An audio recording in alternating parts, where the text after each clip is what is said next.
Hello అండి, welcome back to our channel Andhra రుచులు by మల్లిక. ఈరోజు మనం కొత్తగా బేసన్ బర్ఫీని ఏ విధంగా ప్రిపేర్ చేసుకోవాలో చూద్దామండి. చాలా బాగుంటుంది ఈ రెసిపీ. ఇలా నోట్లో పెట్టుకుంటే అలా కరిగిపోతుంది. ఇంకెందుకు ఆలస్యం, దీన్ని ఏ విధంగా ప్రిపేర్ చేయాలో చూద్దాం పదండి. దీనికంటే ముందుగా మన ఛానల్ని కొత్తగా ఎవరైనా విజిట్ చేస్తుంటే కనుక ప్లీజ్ సబ్స్క్రైబ్ మై ఛానల్. ముందుగా స్టవ్ వెలిగించుకొని ప్యాన్ పెట్టుకొని దాంట్లోకి అరకప్పు వరకు నెయ్యి వేసుకోండి. ఇందులోనే 1 కప్పు వరకు శనగపిండి వేసుకోండి. స్టవ్ని లో ఫ్లేమ్లో పెట్టుకొని దీన్ని వేయించుకోవాలండి.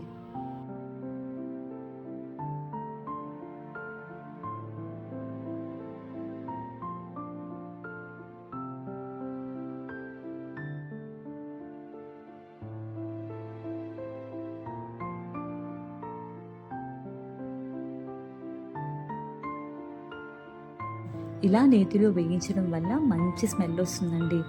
చూసారు కదా, మీకు ఈ విధంగా కలర్ కూడా చేంజ్ అవుతుంది. ఈ కలర్లో వస్తే సరిపోతుందండి. ఇప్పుడు స్టవ్ ఆఫ్ చేసేసుకొని ఇందులోకి 1/4 కప్పు వరకు పాల పొడి వేసుకోండి. ఇది బయట మనకి సూపర్ మార్కెట్లో ఎక్కడైనా దొరుకుతుందండి. స్టవ్ ఆఫ్ చేసిన తర్వాత మాత్రమే ఈ పాల పొడి వేసుకొని బాగా కలుపుకోవాలి ఈ శనగపిండి మిశ్రమంలోకి.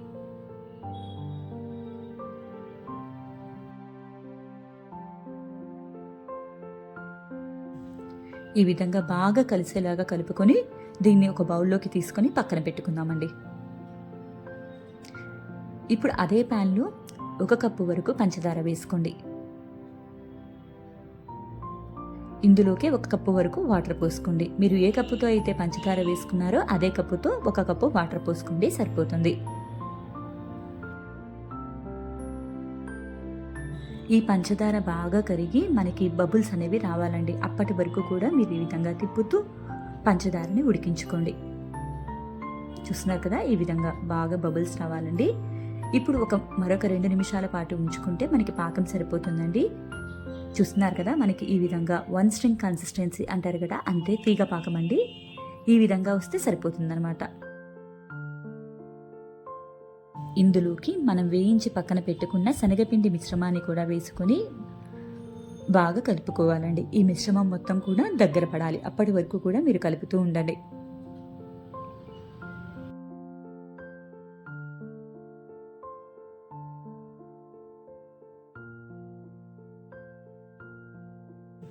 చూస్తున్నారు కదండి, ఈ విధంగా చక్కగా దగ్గర పడాలండి. అప్పటి వరకు కూడా మీరు కలుపుతూ ఉండండి.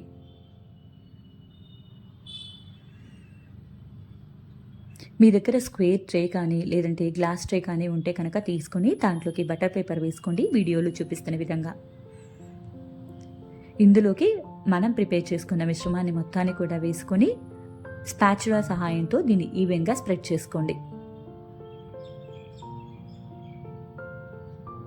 పైనుంచి మీ దగ్గర డ్రై ఫ్రూట్స్ అంటే వేసుకోండి, లేదంటే లేదు. ఇలా వేసుకొని దీన్ని ఒక అరగంట పాటు పక్కన పెట్టుకుంటే సరిపోతుంది.